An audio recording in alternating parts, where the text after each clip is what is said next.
আল্লাহ নবীকে বারংবার তারা হত্যার চেষ্টাও করেছে। আল্লাহ নবী বনু নজিরের দেয়ালে হেলান দিয়ে আছেন, উপর থেকে পাথর ফেলে হত্যা করার চেষ্টা করা হয়েছে।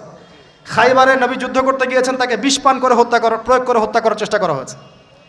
তাহলে ওদের চরিত্র কি বদলালো? বদলিয়েছে? বদলায় নাই? আপনারা কি ওদের পটভূমি বুঝতে পারছেন, ইতিহাস? এবার নবী সাল্লাল্লাহু আলাইহি ওয়াসাল্লামকে আল্লাহ পাক যুদ্ধের আদেশ করলেন। আল্লাহ নবী সাল্লাল্লাহু আলাইহি ওয়াসাল্লাম একটা একটা করে ইহুদি কওমের এগেইনস্টে যুদ্ধ করলেন, একটা একটা করে।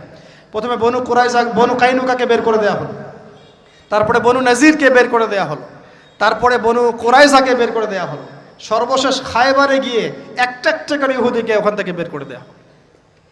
4টা গোত্রকে বের করা হয়েছে। প্রতিটা বাড়ি ওদের খেয়ানতের কারণে, মদিনা সনদের চুক্তি ভঙ্গ করার কারণে। ওদের চরিত্রটাই এমন ছিল। আমরা চুক্তিবদ্ধ ছিলাম যে আমরা তোমার সাথে যুদ্ধ করব না, তোমরা আমার সাথে যুদ্ধ করবে না, আমাদের শত্রুদের বিরুদ্ধে তোমরা তাদেরকে